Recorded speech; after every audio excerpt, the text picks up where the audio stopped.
வண்டியை நிறுத்துங்க.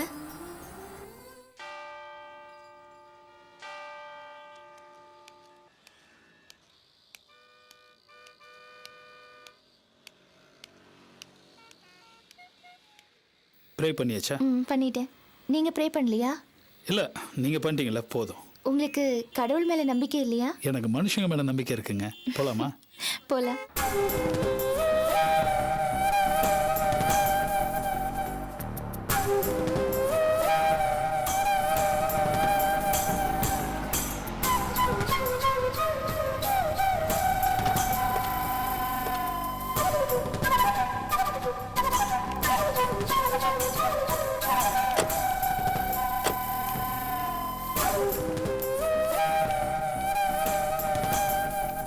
என்னாச்சு?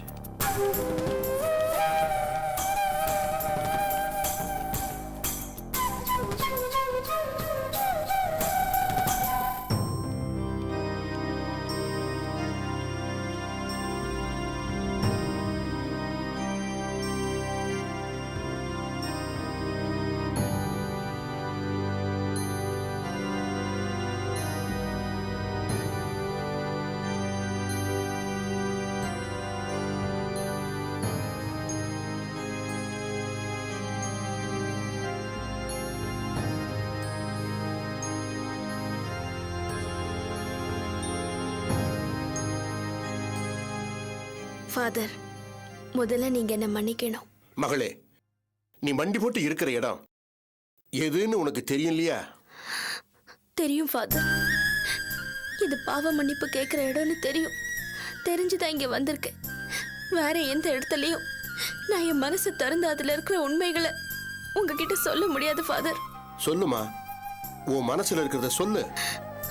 ஃபாதர், நீங்க எல்லாரும் ஒண்ணு சேர்ந்து எனக்கு நன்மை செய்யறதா நினைச்சு இப்ப பண்றீங்களே, எனக்கு இதுல துளி கூட விருப்பம் இல்ல. ஏன்? என்ன காரணமா? நான் என்னமோ என் புருஷன் அங்குச்சாமிய நினைச்சு என்கிட்ட இருக்கிறதா நீங்க எல்லாம் நினைக்கிறீங்க. இல்ல ஃபாதர், எனக்கு அந்த அங்குச்சாமியோட நினைப்பு கொஞ்சம் கொஞ்சமா மறைஞ்சு கிட்டத்தட்ட அழியிற நிலைமைக்கு வந்துருச்சு. என் கூட ஒரே ஒரு வாரம் வாழ்ந்துட்டு காணாம போயிட்டாரு அந்த மனுஷன். ஒரு குழந்தையும் என் வயித்துல கொடுத்துட்டு போயிட்டாரு. போனவரை இன்னி வரைக்கும் திரும்பி வரல. எந்த தகவலும் இல்ல. என்னோட இத்தனை நாள் வாழ்க்கையில அவருக்கு எந்த பங்கும் இல்ல. என் கஷ்ட நஷ்டங்கள்ல பகிர்ந்துக்காம போன அவர் நினைப்பு என் மனசுல எப்படி இருக்கும் ஃபாதர்? சொல்லுங்க ஃபாதர். அவர் இப்ப உயிரோட இருக்காரா இல்லையா எனக்கு எதுவுமே தெரியாது. அவர் கண்காணாத இடத்துல உயிரோட இருந்தா கூட என்ன பொறுத்த வரைக்கும் அவர் இல்லாத மாதிரி தான். கண்ணால பார்க்காம இருந்தாலும் நம்பிட்டு வாழ்றதுக்கு அவர் என்ன கடவுளா? இல்லையே, வெறும் மனுஷன் தானே. தனக்குரிய கடமைகளை நிறைவேற்றாம போன அந்த ஒரு மனுஷனை, அந்த மனுஷனை எப்படி ஃபாதர் மனசுல நினைச்சிட்டு இருக்க முடியும்?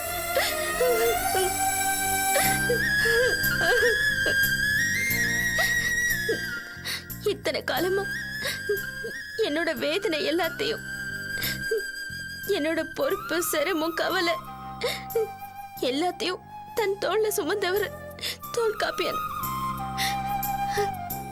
அவருக்கு நான் என் மனசுல இடம் கொடுத்துட்டேன் ஃபாதர்.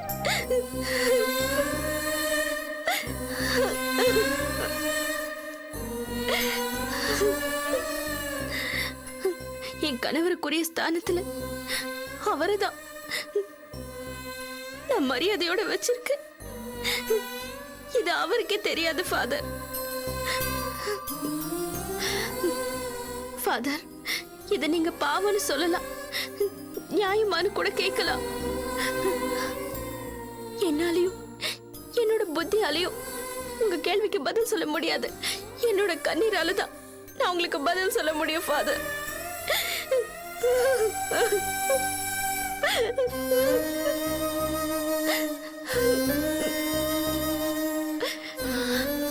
ஃபாதர், இதை யாரும் ஏத்துக்க தயங்கலாம், என்ன அசிங்கமானவன் கூட நினைக்கலாம். ஆனா அங்குச்சாமி மாதிரி 4 நாள் இருந்துட்டு போன ஆளுக்கு என்னால கணவருங்கிற அங்கீகாரத்தை கொடுக்க முடியல. இந்த தொல்காப்பியனை அங்கீகரிக்காம இருக்க முடியல ஃபாதர். ஃபாதர், இந்த எண்ணத்தை தயவு செஞ்சு அசிங்கமா நினைக்காதீங்க. ஏன்னா இது உடம்பு சம்பந்தப்பட்ட விஷயம் இல்ல. இப்ப வரைக்கும் நானும் அவரும் தப்பா ஒரு பார்வை கூட பார்த்துக்கிட்டது கிடையாது. என் மனசுல அவருக்கு இப்படி ஒரு இடம் நான் என்னையும் மீறி கொடுத்துருக்கேன். எதுக்கு என்ன வேணா நீங்க பேர் சொல்லிக்கங்க. அத பத்தி சிந்திக்கிற நிலைமையில நான் இல்ல ஃபாதர். சாந்தி, நாமெல்லாம் சராசரி மனுஷங்க. மனசு தடுமாறுறது சகஜம். அதை நேர்வழிப்படுத்துறது நம்ம கையில தான் இருக்கு. இந்த எண்ணம் உன் மனசுல விழுந்தது உனக்கு சங்கடத்தை கொடுக்கலையா? நிச்சயமா இல்ல ஃபாதர். என்னால இனிமே இப்படிதான் இருக்க முடியும்.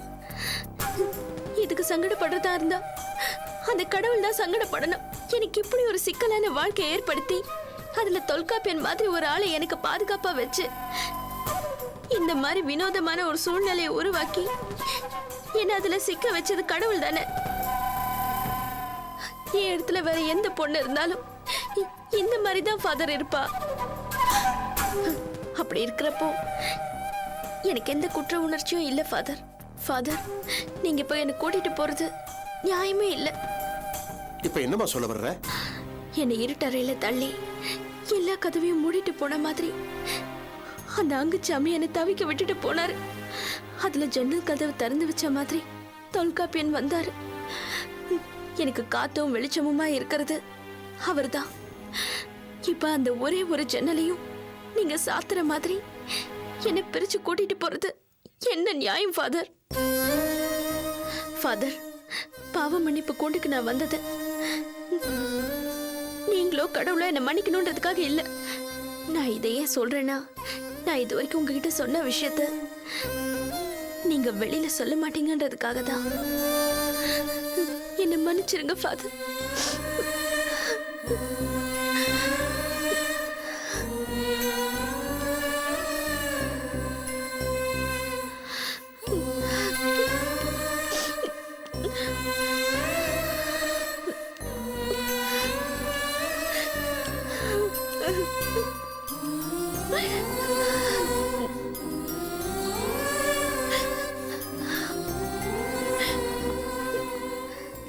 என்னாச்சு ஃபாதர்? சாந்தி கொஞ்ச நாளைக்கு இங்கே இருக்கட்டுமே. என்ன ஃபாதர் சொல்றீங்க? இப்ப சூழ்நிலை சரியில்லை, சிக்கலா இருக்கு. இதுக்கு மேல என்ன எதுவும் கேட்க வேண்டாம். அப்ப நான் வர்றேன்.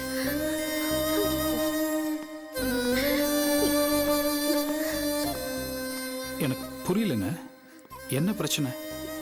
சரி, நீங்க சாந்தியும் குழந்தையும் கூட்டிட்டு வீட்டுக்கு போங்க. இல்ல பிரச்சனை என்னன்னு தெரியாம. அதெல்லாம் அப்புறமா பேசிக்கலாம். முதல்ல நீங்க அவங்கள வீட்டுக்கு கூட்டிட்டு போங்க. நான் அப்புறமா அவங்க வீட்டுக்கு வரேன். சரியா?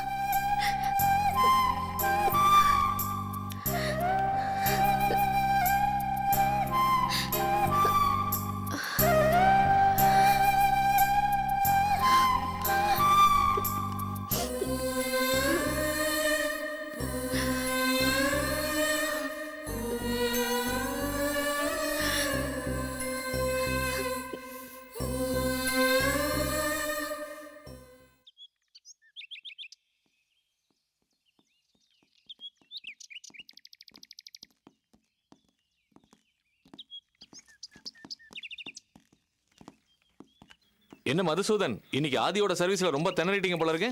ஆமாமா, இன்னைக்கு ஆதியோட சர்வீஸ் எல்லாம் புல்லட் ஸ்பீடில் இருந்துச்சு. என்ன ஆதி, மும்பைல ரொம்ப டென்னிஸ் ஆடி இருக்கீங்களோ? பிசினஸ்ல வரதுக்கு முன்னாடி நிறைய ஆடி இருக்கேன்.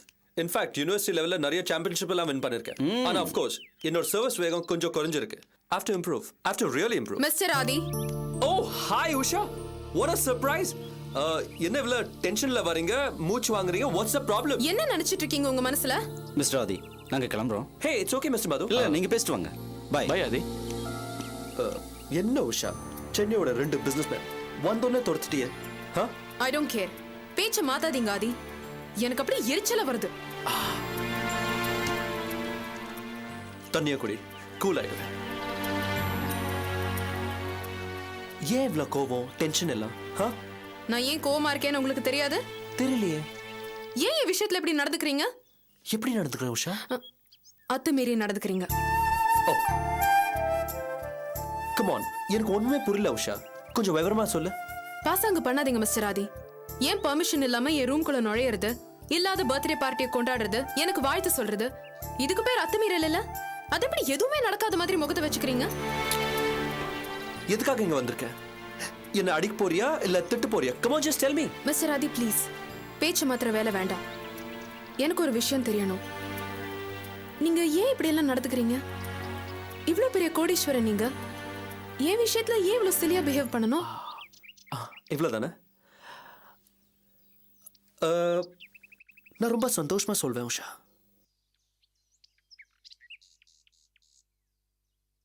உன்னை எனக்கு ரொம்ப பிடிச்சு போச்சு, ரொம்ப அதிகமாவே பிடிச்சு போச்சு. அதான்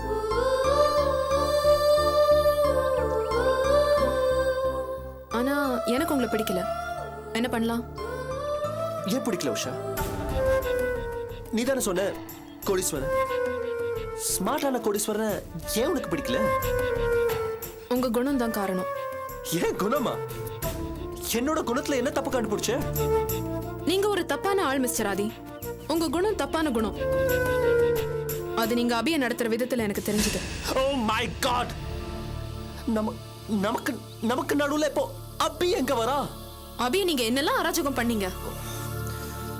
Not again உஷா, ப்ளீஸ். அவளை ஆபீஸ்ல எவ்வளவு டார்ச்சர் பண்ணீங்க.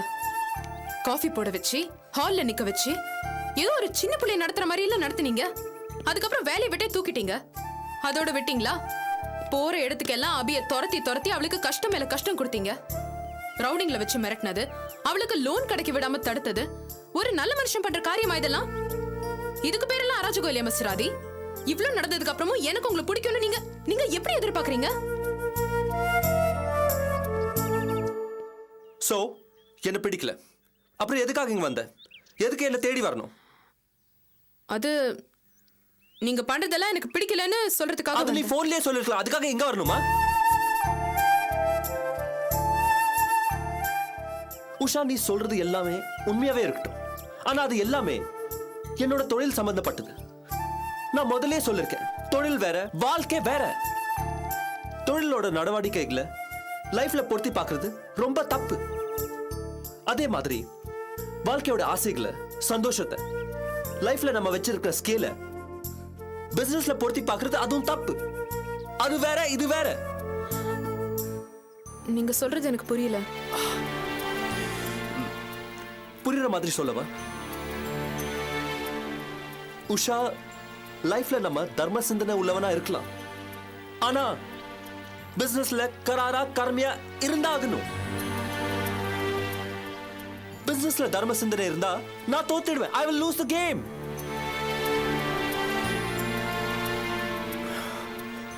எனக்கு எந்த குழப்பம் இல்ல உஷா, ஆனா நீ தான் பிசினஸ், ஃப்ரெண்ட்ஷிப், வாழ்க்கை இந்த மூணையும் போட்டு குழப்பிக்கிற. உஷா, நான் ஒன்னு கேக்குறேன், எதுக்காக எனக்கும் உனக்கு நடுவுல அபிய நுழைக்கிற? Now you're mistaken மிஸ்டர் ஆதி. எனக்கும் அபிக்கும் நடுவுல நீங்க தான் நுழையறீங்க.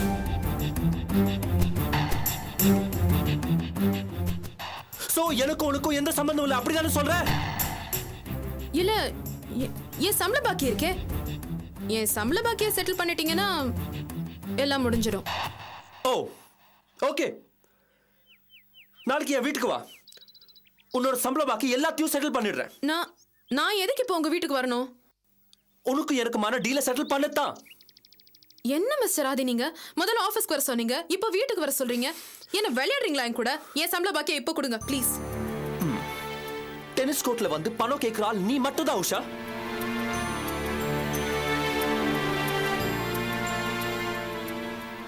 ஏதோ உன்கிட்ட உரிமையை எடுத்துக்கிட்டு இது வரைக்கும் விளையாடின, ஆனா இப்போதான் எதுவும் இல்லைன்னு சொல்லிட்டியே. நாளைக்கு ஒரு நாளோட நமக்குள்ள உள்ள எல்லா செட்டில் ஆயிடும். ஆனா அதுக்கப்புறம் உனக்கும் எனக்கு எந்த சம்பந்தமும் இல்லை. ஓகே, நாளைக்கு வீட்டுக்கு வா. And I'm really sorry for everything. Sorry for everything.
சாந்தி, என்ன சாந்தி, எதுக்கு வேற பக்கம் பாக்குறீங்க? என்ன பாருங்க, என்ன பாருங்க சாந்தி. என்ன பிரச்சனைன்னு என்கிட்ட சொல்லுங்க. எதுவா இருந்தாலும் என்கிட்ட நீங்க பிராங்கா பேசலாம். சொல்லுங்க. எனக்கு பிடிக்கல அபி. எது பிடிக்கல? எனக்கு இந்த இடத்த விட்டு போக பிடிக்கல. ஃபாதர் கூட கொடைக்கானல் போக பிடிக்கல.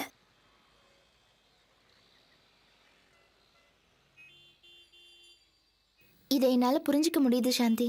பழகுன இடத்த விட்டு போறதுன்னா உங்களுக்கு வேதனை நிச்சயமா இருக்கும். ஆனா இன்னொன்னுதான் எனக்கு புரியல.